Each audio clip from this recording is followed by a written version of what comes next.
Hello வணக்கம். இது உங்கள் சிவி ஸோன்னு சொல்லாமல் எப்படி இருக்கீங்க? இப்போ பார்த்தீங்கன்னா இன்றையா இது சம்பவமாக வந்துட்டு அப்டேட்டில் வந்துட்டு இருக்குது. இதில் என்ன ஒன்றுமே புரியலேன்ற மாதிரி இருக்குது.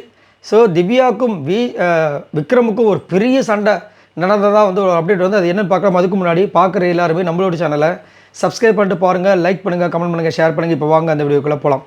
ஸோ ஆல்ரெடி வந்து டிக்கெட்டு ஃபினாலே அந்த டாஸ்க் 4ல் யார் வின் பண்ணாங்க, பார்வதிக்கு என்ன ஸ்கோர் ஆல்ரெடி நான் அப்டேட் பண்ணிக்க போய் பாருங்கள். அதுக்கப்புறம் பார்த்தீங்கன்னா டிக்கெட்டு ஃபினாலே டாஸ்க் 5ல் வந்துட்டு என்னென்ன சம்பவங்கள் நடந்துச்சுன்றது ஆல்ரெடி கொடுத்துருந்தேன். பார்வதி தான் இதில் வின் பண்ணியிருக்காங்க. இதில் பார்த்தீங்கன்னா ஆல்ரெடி வந்துட்டு சபரிக்கும் விக்ரமுக்கும் ஒரு சின்ன ஒரு கிளாஷு, அதாவது சண்டை மாதிரி இல்லை, ஆனால் விளையாட்டு விபரீதம் ஆன மாதிரி வந்துட்டு அந்த போட்டியில் வந்துட்டு சம்திங் அவரோட ப்ரைவேட் பார்ட்ஸில் வந்து அடிபட்டுருச்சு சபரிக்கு அப்படின்ற மாதிரி ஒரு விஷயம் போயிட்டு இருந்தது. இப்போ இன்னொரு அப்டேட் என்னென்னா விக்ரமுக்கும் திவ்யா கணேஷ்க்கும் ஒரு பெரிய சண்டை வெடித்த மாதிரி ஒரு அப்டேட் வந்திருக்கு. ஐயோ அதாவது நேற்று தான் வந்துட்டு விக்ரம் போய் மனதார வந்துட்டு இவங்க திவ்யா கிட்டே போய் சாரி கேட்டாங்க. அவங்களும் வந்து சாரியில் அக்செப்ட் பண்ண முடியாதுன்ட்டாங்க. பட் இட்ஸ் ஓகே, இப்போ நம்ம ஃபைனாக தான் இருக்குன்ற மாதிரி போயிட்டாங்க. அதுவே அவரோட மண்டையில் போட்டு குழப்பிட்டே இருந்துச்சு. அது மட்டும் இல்லாமல் இப்போ விஜய் பார்வதிக்கும் கமருதுக்கும் நடந்த விஷயங்களை வந்து அப்படியே கனெக்ட் பண்ணி பார்த்துட்டே இருக்காரு. இந்த மாதிரி நம்மளது பிரச்சனை ஆகிடுமோ, என்னையும் வச்சு செஞ்சிருவாரோ அப்படின்ட்டு. இதில் வேறு வந்துட்டு அவர் விளையாடும்போது ஃபேஸில் வந்து சம்திங் பட்டா மாதிரி ஒரு கையோ இல்லை சம்திங் ஏதோ பட்டா மாதிரியும் அதில் வந்துட்டு அவங்க டென்ஷன் ஆகி பெரிய சண்டை லோடிங் ஆன மாதிரி ஒரு விஷயத்தை வந்து சொல்லியிருக்காங்க.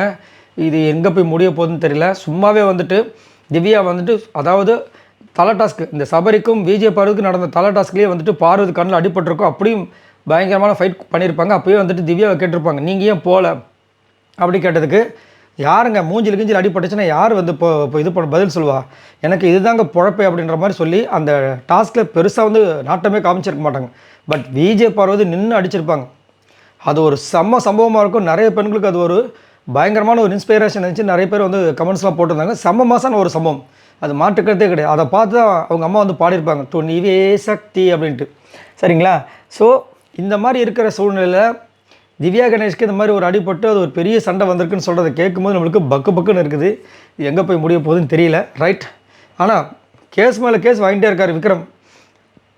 ஆல்ரெடி பார்த்தீங்கன்னா நாமினேஷனில் இவங்க திவ்யாவை பற்றி பேசி ஃப்ராடு கோழை அது இதுன்னு பேசி அவங்க அழுது அது ஒரு பெரிய இஷ்யூ போயிட்டுருக்கு. ஆல்ரெடி சும்மாவே வந்து திவ்யாவுக்காக சப்போர்ட் பண்ணிட்டு வருவார் நம்ம விஜய் சேதுபதி அவர்கள். ஆனால் விக்ரமுக்கும் சப்போர்ட் பண்ணுவார். இப்போ இக்கட்டான சூழ்நிலை விஜய் சேதுபதி யாருக்கு வந்து சப்போர்ட் பண்ணுவார் தெரியல. ஆனால் எனக்கு தெரிஞ்சு விக்ரமுக்கு தான் சப்போர்ட் பண்ண வாய்ப்புகள் இருக்குது. ஆனால் இந்த மாதிரி விஷயங்களுக்குலாம் வந்துட்டு என்ன நடக்க போகுது தெரியல. அது மட்டும் இல்லாமல் திவ்யா வந்து சும்மாவே வந்து பொங்குவாங்க. இந்த மாதிரி அடிப்பட்ட மாதிரி ஒரு நியூஸ் வருது. சின்ன அடியா பெரிய அடியான்னு தெரியல. அதுக்கு அவங்க எப்படி ரியாக்ட் பண்ண போகிறாங்களோன்னு தெரியல. பார்க்கலாம். இதை பற்றி உங்களோட கருத்துக்களை சொல்லுங்கள். பாய் நண்பர்களே.